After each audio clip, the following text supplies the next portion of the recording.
আজ আমি কথা বলবো এমন এক বিষয় নিয়ে যা আমাদের জীবনে অত্যন্ত গুরুত্বপূর্ণ।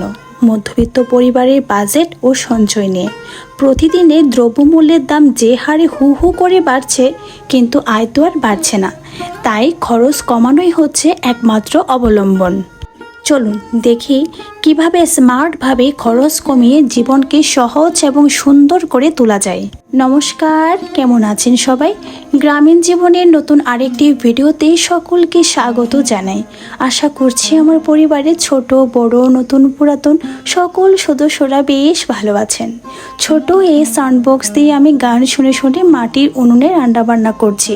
আর রান্নাবান্নার পাশাপাশি আপনাদের সাথে আলোচনা করব এক দুর্দান্ত টপিক নিয়ে। সেটা হচ্ছে কি করে আপনি স্মার্টভাবে আপনার খরচকে কন্ট্রোলে নিয়ে আসতে পারবেন এবং জীবন হয়ে উঠবে তখন আরও সহজ এবং সুন্দর। আমি প্রতিটি বিষয়ে স্টেপ আকারে বলছি। প্রথমত হচ্ছে খরচের হিসাব রাখবেন। প্রতিদিনের খরচ একটা খাতায় বা মোবাইলে অ্যাপসে লিখে রাখুন। আপনি অবাক হবেন কত অপ্রয়োজনীয় খরচ আমরা করে থাকি। যেখানে হিসেব আছে সেখানেই তো সঞ্চয় শুরু, তাই না? স্টেপ নাম্বার 2, একদিনে এক সপ্তাহের বাজার করুন। বারবার বাজারে গেলে বাড়তি জিনিসপত্র কিনে ফেলা হয়। একসাথে কিনলে সময় আর যাতায়াত খরচ দুটোই বাঁচে। স্টেপ নাম্বার 3, ঘরেই ছোট একটা রেস্টুরেন্টের মতন ব্যবস্থা করুন, অর্থাৎ বাহিরের খাবার কমান। প্রতিদিন না হলেও সপ্তাহে একদিন বাইরে খাওয়া ঠিক আছে, কিন্তু নিয়মিত বাহিরের খাওয়াটা মধ্যবিত্ত পরিবারের জন্য পকেটের একটু চাপ দ্বিগুণ বাড়িয়ে তোলে। ঘরোয়া রান্নাতেও কিন্তু আলাদা স্বাদ পাওয়া যায়। শুধু একটু সময় ও ধৈর্য নিয়ে যদি একটু টেকনিক্যালি চলা যায় তাহলে আসলে ব্যাপারটা কন্ট্রোলে করা যায়। স্টেপ নাম্বার 4, বিদ্যুৎ ও গ্যাস সাশ্রয় করুন। যেখানে আলো প্রয়োজন নেই সুইচটা বন্ধ করে দিন। রান্নাবান্না শেষ হয়ে গেছে, গ্যাসটা একটু বন্ধ করে দিন। অনেক সময় ঢাকনা দিয়ে ঢেকে যদি গ্যাসের চুলায় রান্না করা হয় অনেকটা গ্যাস কিন্তু সাশ্রয় হয়। এই ছোট ছোট অভ্যাসগুলোই কিন্তু আপনাকে সেভিংস করার জন্য অনেকটা সাহায্য করবে। স্টেপ নাম্বার 5, নিয়মিত না প্রয়োজন অনুযায়ী কেনাকাটা করুন। সেল দেখে নয়, প্রয়োজন দেখে কাপড় কিনুন। ফ্যাশন আসবে যাবে, কিন্তু সঞ্চয় এটা কিন্তু সারা জীবন থেকে যাবে। তাই চিন্তা ভাবনা করে খরচ করার চেষ্টা করুন। স্টেপ নাম্বার 6, সঞ্চয়কে অভ্যাসে পরিণত করুন। মাসের শুরুতেই কিন্তু সঞ্চয় করুন, শেষে নয়। বেতন হাতে পেলে সামান্য কিছু টাকা আলাদা করে রেখে দিন।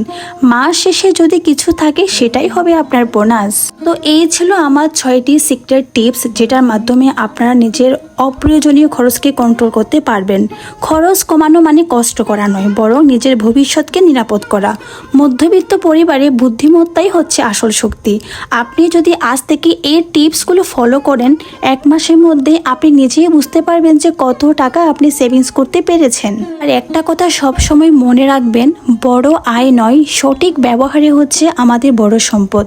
শুধু আয় করলে যে আপনি স্বাচ্ছন্দ্যভাবে চলাফেরা করতে পারবেন এটা কিন্তু ভুল কথা।